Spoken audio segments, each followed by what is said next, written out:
इन्होंने खाना तक नहीं, इन्होंने सिर्फ खजूर की गुठली चूस के रोजे रखे हैं, इनके पेट बिल्कुल खाली है। ये देख कैसे तेरे नाम पर आए हैं।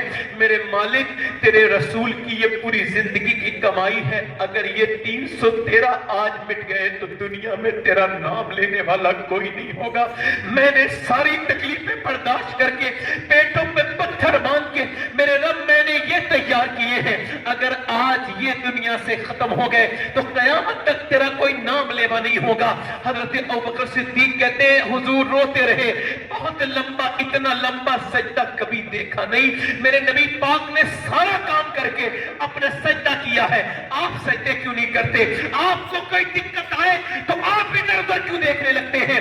आप सजदा क्यों नहीं करते? मेरे नबी पाक ने सजदा किया है, वस्जुद वक्तरिब, सजदा करो अल्लाह के करीब हो जाओ, सजदा किया है मेरे नबी ने। हजरत सहाबा किराम कहते हुजूर कर्ज करते हैं, मालिक मेरी मदद फरमा, अपने पैगंबर पे करम फरमा। हुजूर जब रोए हैं, अल्लाह का ऐसा फजल हुआ है कि हुजूर ने आंख सर उठाया है और हुजूर मुस्कुराए हैं। अचानक एक कोने में हवा चली है और कुछ रेत उड़ने लगी। सहाबा किराम हजरत अली अर्ज करते हैं, या रसूल अल्लाह वो कैसी हवा चली है? फरमाया हवा नहीं चली है, ये लैंडिंग हुई है, यहाँ पर जिब्राइल उतरे हैं 500 फरिश्तों के लिए। फरमाया 500 फरिश्तों के लेकर के जिब्राइल उतरे हैं, फिर उधर हवा चली है। फरमाया अब इसराफील उतरे हैं उधर 500 फरिश्ते लेके। सरकार ने फरमाया मुसलमानों चलो। अब वो मुसलमान जिनके हाथों में क्या था? खजूर की डंडियां। कहा हुजूर कुछ तो दीजिए, लड़ेंगे काय से? खजूर की डंडियां काट काट के दे दी। ये तेरी तलवार, ये तेरी तलवार, ये तेरी तलवार, जिसे हुजूर तलवार कह दे, खुदा की कसम कायनात की कोई चीज तलवार उसे हरा नहीं सकती। फरमाया ये तेरी तलवार है, ये तेरी तलवार है, ये तेरी तलवार है। मेरे नबी पाक के गुलामों, ये मेरे रसूल के गुलाम चले और तारीख गवाह है इस्लाम की कि उन भूखे सहाबाए किराम ने, वो जो रोजे से थे, उन सहाबाए किराम ने अपने हाथों में वो खजूर की डंडी लेके जब अल्लाह अकबर का नारा लगाया है, इकबाल कहता था हट न सकते थे, अगर जंग में अड़ जाते थे तो शेरों के भी मैदान से उखड़ जाते थे, उससे सरकश हुआ कोई तो बिगड़ जाते थे। देखा चीज ही क्या, हम तौफ से लड़ जाते थे। जब वो सहाबाए किराम आगे बढ़े हैं और जब उन्होंने खजूर की डंडी उठाई है, हैरत की बात यह थी कि आज खजूर की डंडी सर काट रही थी। इससे पहले कभी खजूर की डंडी ने किसी को काटा नहीं था, मगर जब कटवाने वाला आमना का लाल हो तो फिर कुछ भी हो सकता है। इधर सर कट रहे हैं, उधर कुफ्फारे मक्का कट कट के गिर रहे हैं। उनके अंदर एक भगदड़ मची, एक बेचैनी शामिल हुई और वो बिल्कुल होपलेस हो गए। बोले भागो, हम मुसलमानों से जीत नहीं सकते हैं। क्यों नहीं जीत सकते? उस तरफ देखो, उन्होंने उधर देखा। अब ये जब दौड़े, उन्हीं दौड़तों में एक आदमी दौड़ रहा था, उसका नाम उमैया था, बिलाल के सीने पे पत्थर रखने वाला। बिलाल की गर्दन में रस्सी डाल के पूरे मक्के में घसीटने वाला। बिलाल ने उसको देखा, बिलाल उसके पीछे भागे, वो मोटा था, ज्यादा देर भाग न सका। बिलाल ने जाकर के उसके मुंह पे घूसा मारा और जमीन पे गिरा। बिलाल को देखने लगा। बिलाल ने कहा मैं देखता क्या है? ये बिलाल का घूसा नहीं है, ये तो इस्लाम का घूसा कुफ्र के मुंह पे लगा है।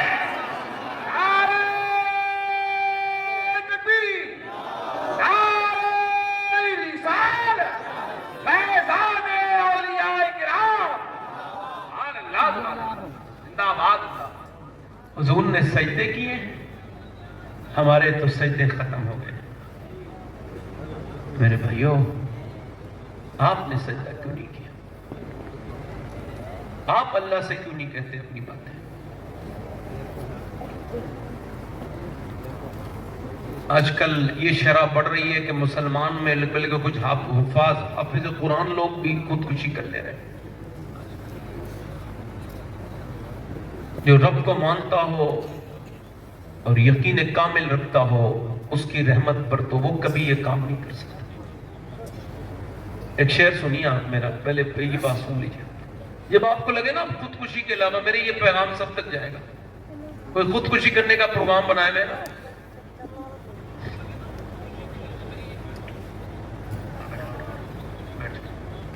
जब खुदकुशी का कोई प्रोग्राम बना लेना कि आप कोई सूरत ही नहीं है, डिप्रेशन का बहुत हाई लेवल है, कोई सूरत नजर नहीं आ रही। एक इलाज बता रहा हूं,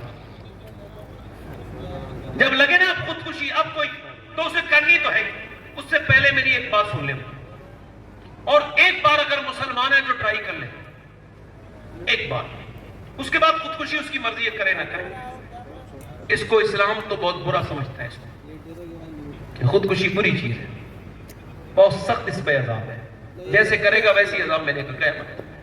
मगर अगर कोई सूरत ना मिले तो एक सूरत है कि बस खुदकुशी करने से पहले, बस अगर करनी तो है ही, तुझे करना तो जाना है, तो फिर सुन, बस एक बार वुजू कर ले और फिर 2 रकात नमाज पढ़ और सजदे में जाके फूट फूट के रो ले और उससे कह दे, मालिक दुनिया ने छोड़ दिया है, तू 70 माओं से ज्यादा मेहरबान है, मेरे करीम मुझे इस डिप्रेशन से तू निकाल सकता है, कोई सूरत नजर नहीं आ रही, अब मुझ पे करम कर दे। और इतना रो ले, एक बार दिल से दिल खोल के फूट फूट के जितना रोना है उस रब से। जब वो कहता है बंदा, जब एक बार कहता है मेरे रब, तो अल्लाह 70 बार कहता है हाँ मेरे बंदे। आपको मालूम है एक गाना गाने वाला आदमी है, ध्यान से सुनना, गाना गाता है मदीने में, उसकी आवाज खराब हो गई तो जन्नतुल बकी में पेड़ के नीचे बैठा है और कह रहा है, या अल्लाह जब तक आवाज अच्छी थी लोग खाने को देते थे, भूख मेरे मालिक खाना नहीं खाया 3 दिन से, मैं बहुत भूख लगी है, मेरे रब मुझे खाना दे दे, खाना दे दे। हजरत उमर सो रहे थे, अल्लाह ने ख्वाब में उनको ये हातिफ़े गैब से आवाज आई, ए उमर जा, मेरा बंदा खाना मांग रहा है, उसे रोटी दे गया, जा। उमर फारूक आदम उठे और जा करके पहुंचे तो देखा जन्नतुल बकी बैठा है। हजरत उमर दौड़ते हुए गए, भागते हुए गए, उसने देखा उमर मुझे पकड़ने आ रहे, भागने लगे, उमर मुझे माफ कर दो, भागने लगे। हजरत उमर का ठहर जा, मैं खुद नहीं आया हूं, तो ठहर जा, मुझे भेजा गया है। किसने भेजा है? कहा मेरे रब ने भेजा है और कहा है उमर जा, मेरा बंदा भूखा है, उससे वो खाना तलब कर रहा है, उससे खाना देखो, क्या मांगा है? खाना मांगा है। कितना करीम है वो, एक बार उससे कह के तो देखो कि मालिक मैं तेरे ही बंदा हूं, सिलेंडर करके देखो, बहुत गुनाह कर लिए हैं, उससे कहो मालिक कि हमको माफ कर दे। मेरा ईमान यह है एक सजदा तेरा मुकम्मल नहीं होगा कि तेरे दिल से ये दिल ख्याल निकाल जाएगा और तुझे रब करम कर देगा, क्योंकि ऐसा हो नहीं सकता कि कोई रब को पुकारे और रब उसके काम पे उसके काम। बहुत अच्छा, बहुत अच्छा, जिंदाबाद सुभान अल्लाह। मगर अब हमने इस तरफ कहां देखा है? सजदों से हम दूर हैं, बहुत दूर है मेरे भाइयों, सजदों से बहुत दूर, बस दुनियादारी में लगे हुए। याद रखना ये मौत सारी दुनियादारी निकाल देगी। अरे वो जी बैठा आज के बाद मेरी एक बात याद रखना, बस ये एक बात, जब भी कोई दिक्कत परेशानी हो तो किसी के सामने नहीं रोना है। बस हाँ, मौलाना रूम लिखते हैं, एक बादशाह था, शौकीन था शिकार का। यहां भी कुछ लोग बैठे होंगे शिकार। अच्छा, शिकार के जो लोग शौकीन होते हैं शिकार के वक्त में पागल हो जाते हैं, तकरीबन वो याद ही नहीं रखते मैं कहां पहुंच गया हूं, कौन सा जंगल आ गया है, बस शिकार के पीछे पीछे पीछे पीछे ओ बिल्कुल। अब वो पागल वो चला गया बड़ा दूर, अपने फौजियों से हट गया, उसके फौजी उसे ढूंढ रहे, मिल नहीं रहे। और प्यास के एक सहरा में चला गया, उसके पांव, उसकी घोड़े की जो पांव है उसमें बिच्छू ने काटा है, मर गया घोड़ा। अब ये बगैर सरो सामान के, अल्लाह मुझे बचा दे, मैं यहाँ रेत वाली मौत सहरा की नहीं मरना चाहता, मुझे कुछ काम करना है दीन का, मुझे छोड़ दे। था तो नेक आदमी, मगर फंस गया। अब जब फंसा, अल्लाह का करम ऐसा हुआ, हल्की सी आंख लगी है तो बिल्कुल सामने एक झोपड़ी नजर आई। वो झोपड़ी में गया और जा करके उसने कहा मुझे प्यास लगी है, बिल्कुल जबान सूख के काटा थी, मौत के करीब था, प्यास पानी मिलेगा। एक बाबा बैठा था देहाती, ताले पी ले। उसने 3 गिलास पानी एक साथ पिया और फिर मुतमईन होकर बोला मैं बादशाह हूं, यानी भूखा था पहले तो ये याद नहीं आया, बादशाह हूं। ठीक है, उसने बड़ी बेतवज्जो से कहा होगा बादशाह, ये मेरी अंगूठी ले ले, कभी तुझे कोई काम आए तो ये अंगूठी लेके आ जाना, तुझे कोई रोकेगा नहीं। बिना रोके तुझे लोग मुझ तक पहुंचा देंगे। कहा ठीक है। अच्छा 2-3 साल के बाद कोई काम आया, उसने कहा अंगूठी बेचूं। सीधे सादी बात पहले सोची कि भाई अंगूठी बेच लूं, फिर क्या पता कितनी महंगी होगी। अंगूठी नहीं बेचता हूं, बल्कि मैं ये करता हूं भाई कि उसके पास चला जाता हूं। बादशाह के महल में पहुंच गया और महल में जाने के बाद बादशाह के उसने जाकर के आवाज दी और उसकी अंगूठी देखी, वीआईपी प्रोटेक्शन मिला। अंदर गया, एकदम बादशाह के मेन गेस्ट बन गया, चीफ गेस्ट बन गया। एकदम किसने उसको रोका? बगैर रोक टोक के अंदर कमरे में जाके देखा बादशाह सजदे में रो रहा है। ये करीब गया, वापस हो गया। बादशाह ने आवाज दी, कौन आया था? उसने सलाम पहनने के बाद कहा, फौजियों ने कहा एक आदमी आया था, पकड़ के लाओ। कहा क्यों आए थे, कौन हो? कहा हुजूर ये अंगूठी। कहा पहचान लिया, एक तूने मेरी जान बचाई। बोलो क्या बात है, क्या मसला है तुम्हें? हाँ कोई परेशानी आई थी, सोचा आपको बताऊं। तो फिर वापस क्यों हो गए? कल लंबा सफर तय करके आया, मगर जब आपको देखा तो आप भी किसी के सामने रो रहे थे, तो मैंने सोचा उसके सामने क्यों रोऊं जो किसी और के सामने रो रहा है, उसके सामने ना रोऊं जहां बादशाह भी रोते हैं।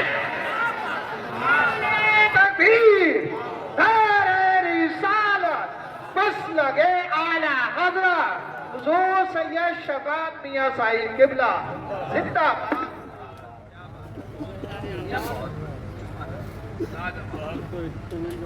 मेरे भाई कब तुम सजदा करोगे?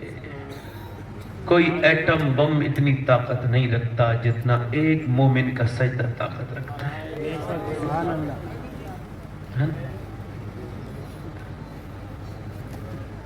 अच्छा मेरी तरफ देखें आप,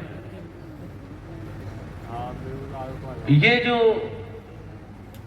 बच्चे जो बुज़दिल बनते हैं, इनको कौन बनाता है?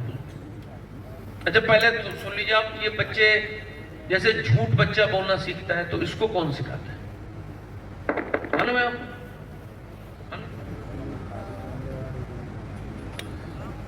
नेचर फितरत के एतवार से बच्चा बड़ी अच्छी चीज है। अब जैसे ये मेरा बच्चा है, अब ये बैठ बैठ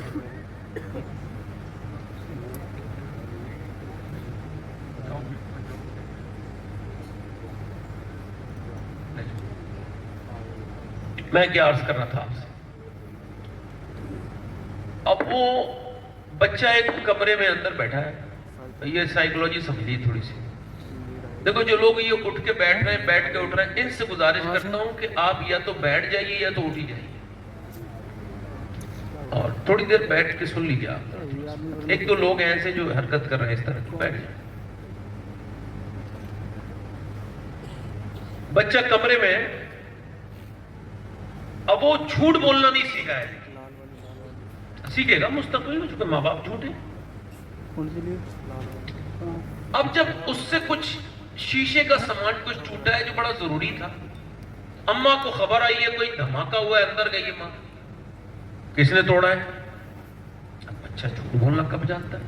मैंने तोड़ा है। बाप आया, मां ने बाप के सामने एक दिल जोर से थप्पड़ उसके मुंह में मारा। उसको पहले तो यही समझ नहीं आया मारा क्यों। 2-3 आदमी हैं। साइकोलॉजी ये कैसी है कि बच्चे को जो कि छोटा होता है 4-5 साल से, इसको जब कोई मारता है तो उसको खबर ही होती पिट को रहा हूं। खैर ये थोड़ा समझदार समझ आया इसको कि मैं सच बोला तो इसने मुझे मारा। बाप ने भी डांटा, बदतमीज। एकदम नसीहत लग गई। 2-3 साल के बाद फिर बच्चा उसी कमरे में था, वही सामान टूट गया। आवाज हुई धमाका, किसने तोड़ा? मां अंदर गई, किसने तोड़ा? कहा तुम्हारे अलावा तो कोई नहीं। कोई जंगले में से कोई आ गया होगा, कोई परिंदा रिंदा, मुझे तो नहीं पता, ये विंडो खुली है, मुझे नहीं पता अम्मा।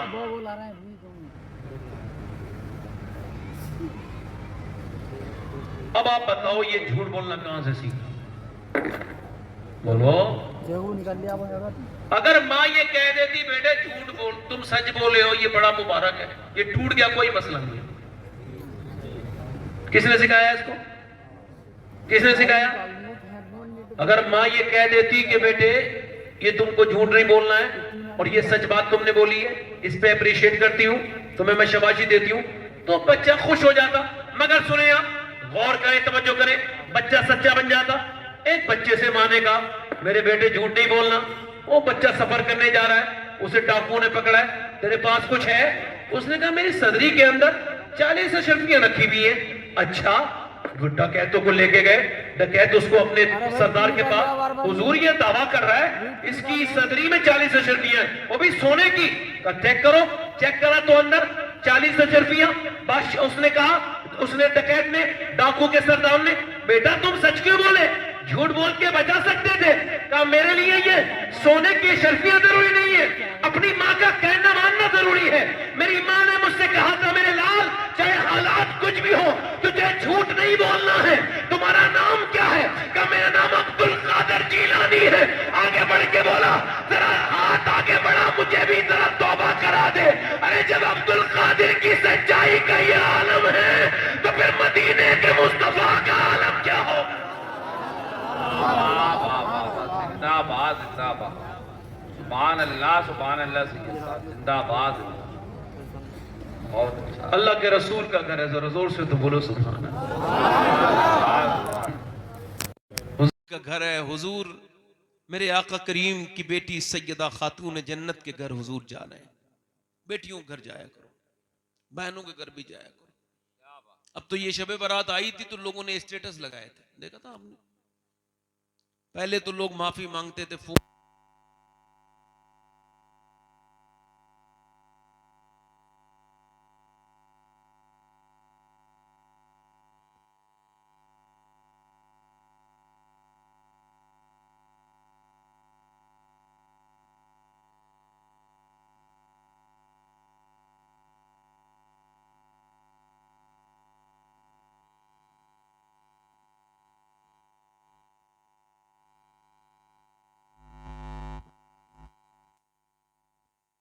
अब वो स्टेटस लग रहा है भाई।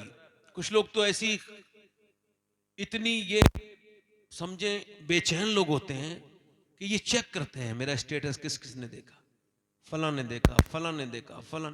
यार उसने नहीं देखा, अरे तो उसको डायरेक्ट भेज देना यार फोटो, तुझे दिखाना ही है तो इतना परेशान क्यों है? मगर लोगों की जहनियत कौन बदलेगा? ये स्टेटस देखो। अच्छा पहले के लोग, आपको याद होगा, आप में से शायद किसी को याद हो, पहले खत का रिवाज था, खत लिखे जाते थे, न ये मोबाइल था न टेलीफोन था। अब एक खत आया है और वो खत पढ़ा जा रहा है मोहल्ले में बैठ के। देखो कहां से कहां दुनिया आगे नहीं बढ़ी, पीछे चली गई दुनिया। इस देखो खत पढ़ा जा रहा है, मामू ने खत लिखा है शहर से, सब कह रहे हैं, अब खत सुन रहे हैं, आप कैसे हैं, आप कैसे हैं, आप कैसे हैं, आप फला फला बच्चा कैसा है। पड़ोसन एक बूढ़ी औरत भी है, वो भी आके बैठ गई है, इसका भाई क्या पता मेरे बारे में कुछ लिखे। पड़ोस वाली बूढ़ी अम्मा कैसी हैं? बूढ़ी अम्मा रोने लगी कि मेरा नाम भी इसके भाई ने ले दिया। क्या मोहब्बतें थी, क्या वो दिल। अब तो माँ बहनों के घर जाया करो, भाइयों के अपनी अपनी बेटियों घर जाया करो। अल्लाह के रसूल अपनी बेटी के घर गए। आखिरी बात सुना रहा हूं, ध्यान से सुनना। हुजूर अपनी बेटी के घर आवाज दी, फातिमा के अंदर आ सकता हूं? आवाज आई, अब्बा अकेले हैं तो आ जाए। तो हुजूर ने फरमाया मेरे साथ इमरान है, उन्हें न लाए। फातिमा उन्हें क्यों न लाऊं? अब्बा उन्हें न लाए। फातिमा उन्हें क्यों न लाऊं? अब्बा उन्हें न लाए। जब हुजूर ने कई बार पूछा तो अंदर से आवाज आई, अब्बा आपकी बेटी के पास उतने कपड़े नहीं है कि वो किसी दूसरे मर्द से पर्दा कर सके।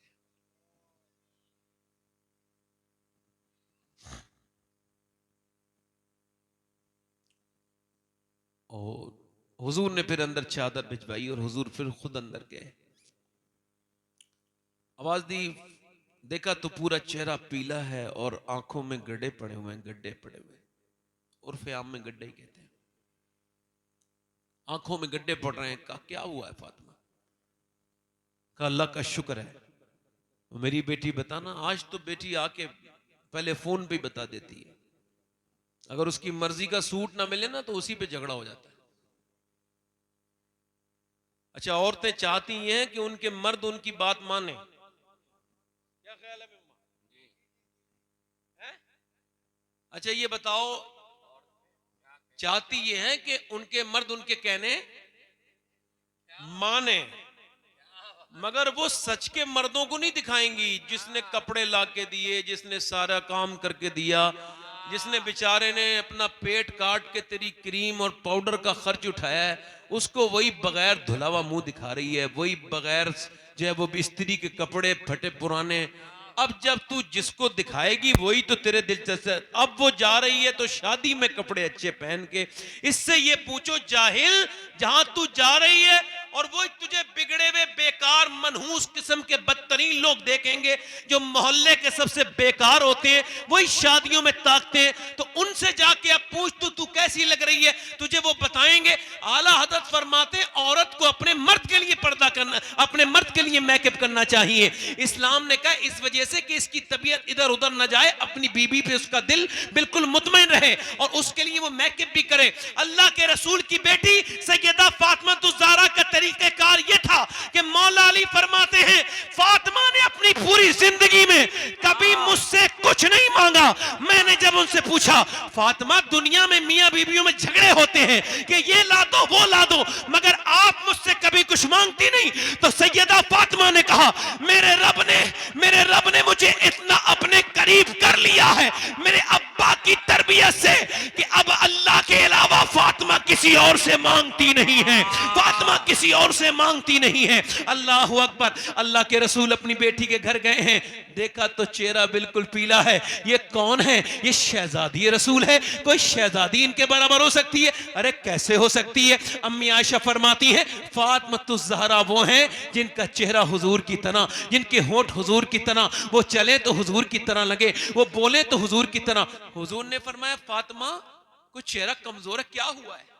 अच्छा सुने, कुछ बातें सुन ले। हुजूर एक और दिन हुजूर अपनी बेटी को बुलाने के लिए गए।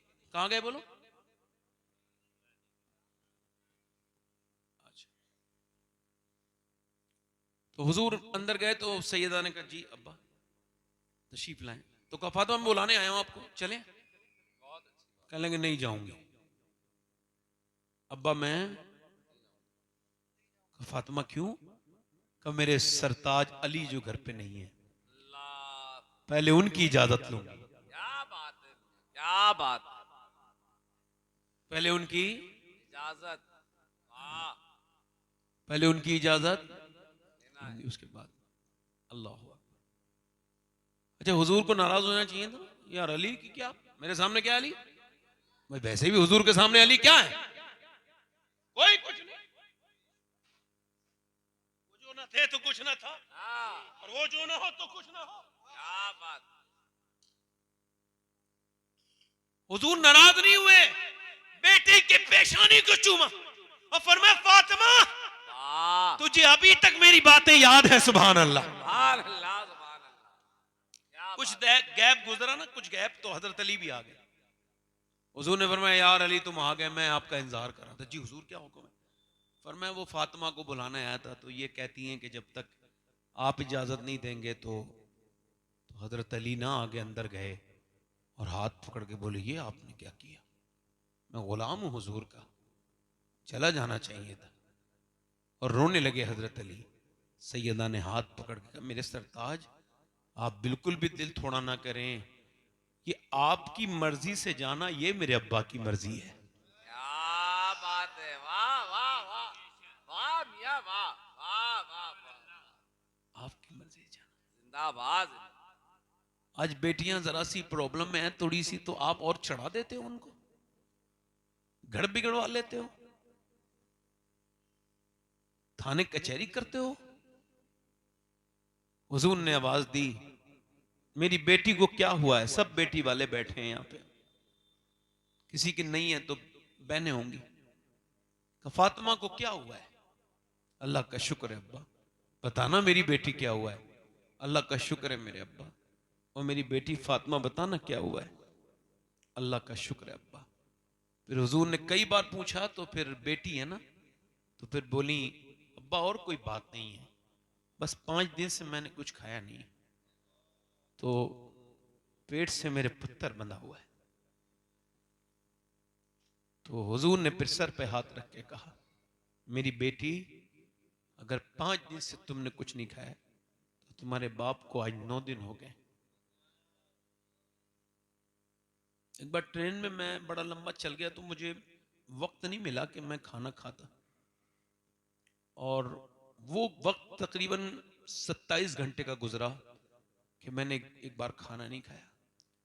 उसके बाद जब मैं स्टेज से पहुंचा तो एकदम स्टेज पे जाना पड़ा मुझे पानी और एक कप चाय पीने के बाद। उसके बाद फिर मैंने जब ये हदीस बयान की थी तब मुझे पता चला कि ये भूख क्या चीज होती है। पेट में हुजूर के 2 पत्थर बंधे हैं और अम्मा आयशा कहती हैं हुजूर कुछ दुआ कर रहे हैं ऐसे करके, दोनों हाथ उठा के। कभी मैं किसी रक्षे वाले मुसलमान को देखता हूं तो दिल करता है इसका हाथ चूम लूं। क्यों? ये तो एक अल्लाह का दोस्त है कि ये रिज़्क अपने बच्चों को खिला रहा है। और दूसरा कहता हूं ये वही आदमी है जिसके लिए हुजूर ने दुआएं की हैं। तो हुजूर के पेट पे पत्थर बंधा है और दुआ कर रहे हैं, ऐ अल्लाह मेरी उम्मत कभी भूखी ना मरे, मेरी उम्मत कभी भूखी ना मरे, मेरी उम्मत कभी भूखी ना मरे। अल्लाह अकबर। जिस पैगंबर से हमें मोहब्बत करनी थी हमने उससे वैसी मोहब्बत नहीं की। कभी भूलें हुजूर आपको? बताओ, मेराज की रात हुजूर जब रब के करीब गए, लोग कहते हैं हुजूर को माज़अल्लाह गैब नहीं, अल्लाह सबसे बड़ा गैब है और कोई गैब क्या तुमसे नेहा हो भला। जब ना खुदा ही छुपा तुम पे करोड़ों तरू, सुम्मा दना फतदल्ला फकान काबा कौसैनी औ अदना। अल्लाह के मा ज़ागल बसर व मा तगा। अल्लाह फरमाता है मेरा महबूब इतना करीब आया कि जितना तीर कमान के करीब होता है। जरा जोर से तो बोलो, इतना करीब से, और मुझे देख रहा है। पूरी कायनात में एक ही तो विक्टिम है, एक ही तो हुजूर, एक ही तो, अब बताओ, एक ही तो है गवाह जिसने रब को देखा है, हुजूर है। और फिर अल्लाह फरमाता है कि वो मूसा थे जो बेहोश हो गए थे, ये मेरा महबूब है। इसकी आंख न थोड़ी बड़ी हुई न थोड़ी छोटी हुई, बल्कि ऐसे ही मुझे देखता रहा मेरा महबूब। अब उसमें मांग क्या रहे हैं? उसमें क्या मांग रहे हैं? उसमें अपने उम्मती के बारे में बात कर रहे हैं, मेरे रब मेरे उम्मत का सवाल। अब जब कब्र में रख दिया गया हुजूर को, तुरबत अथर में, हुजूर की कब्र शरीफ जहां है वो अर्श से अफजल जगह है, हुजूर को जब कब्र में रख दिया गया, आखिरी बात कर रहा हूं मेरे भाइयों, हजरत अब्दुल्ला इब्ने अब्बास कहते हैं मैंने हुजूर को आखिरी बार देखना चाहा तो फिर मैंने कफन हटाया हुजूर का मुबारक, तो कहते हैं हुजूर के लब हिल रहे थे, मैंने कान रखा तो कहा, किसी ने पूछा किसको याद कर रहे थे? बोलो बोलो, अबू बकर को, अपने सिद्दीक को? नहीं नहीं। अपने उमर को? नहीं नहीं। अपने अली को? नहीं नहीं नहीं। अपनी फातिमा को बेटी को? नहीं नहीं। हसन हुसैन को? का नहीं नहीं। हुजूर के लब हिलते थे और हुजूर कहते थे उम्मती उम्मती उम्मती उम्मती उम्मती। अल्लाह। बस ये आखिरी तकरीर से यही एक गुजारिश है, कम से कम 10 मिनट हुजूर के लिए निकालो और एक 10 मिनट दुरूद शरीफ पढ़ा करो कम से कम। अपनी बातें सबसे शेयर ना करो, रब से शेयर करो, और जो मिल गया उस पर शुक्र अदा करो। वालिदैन अगर हैं, ये अजमत वालिदैन प्रोग्राम में चूंकि हर साल होता है तो मैंने उस टॉपिक पे कई बार गुफ्तगू की है, उस पर गुफ्तगू नहीं कर रहा हूं, बस इतना कह रहा हूं माँ बाप बगैर मरे समझ में नहीं आ सकते। मैं क्या कह रहा हूं बोलो? अभी नूर भाई पढ़ेंगे, आप सब सुनेंगे इंशाल्लाह। बगैर मरे माँ बाप, तो फिर बाद में समझ में आए भी तो। ये फैशन है हिंदुस्तान का कि पहले बाप को रुलाएंगे फिर उसकी मैयत पे रोएंगे बाद में, दिखावे के लिए। जीते जी उसके हाथ चूमो। हाँ, कि मेरे कत्ल के बाद उसने जफा से तौबा, हाय उस जोरे पशेमा का पशेमा हूं। बाप की तरह कोई दोस्त नहीं हो सकता, बाप बड़ा है। बाप की खिदमत करो, माँ बाप से प्यार करो, माँ से प्यार करो, और अपने रब से तौबा किया करो, सजदों में अपना दिल लगाओ। देखो मैंने आज आपको क्या बात समझाई है, जब भी कोई प्रॉब्लम आनी है आपको तो सुन्नत रसूल ये कि आपको सर सजदे में रखना है। कभी कांदा तलाश नहीं करना है, मुसल्ला तलाश करना है। अल्लाह ताला आपको हर किसी दुनिया के किसी इंसान के सामने न रुलाए, जब भी रुलाए अपने नहीं रुलाए। यूं ही आबाद रहेगी ये दुनिया, हम ना होंगे तो कोई हमसा होगा, कोई गुल बाकी रहेगा ना चमन रह जाएगा, पर रसूलुल्लाह का दीने हसन रह जाएगा। काफी मुरादाबादी ने जब अंग्रेजों के सामने झूल रहे जाले थे उस पर, वो फांसी के फंदे पर, तब उन्होंने अजमते अहले बैत बयान की है।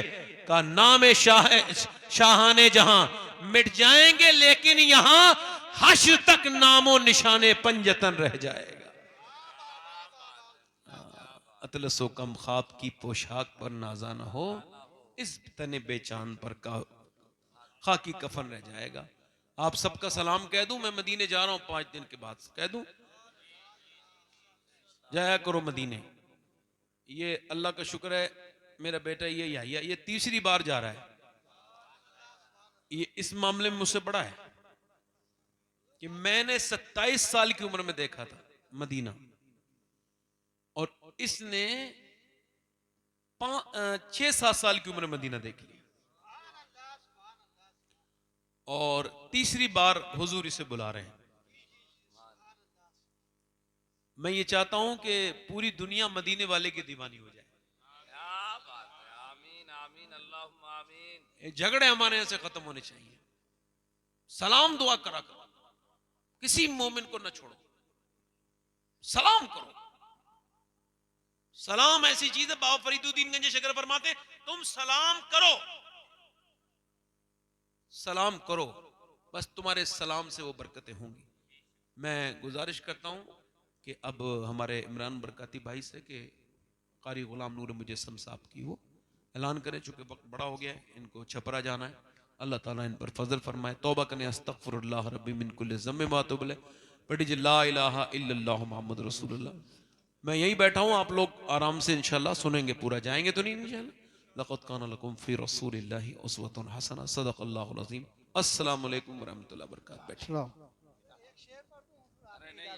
अभी नहीं, उन्हें जाना है बाहर बेटा।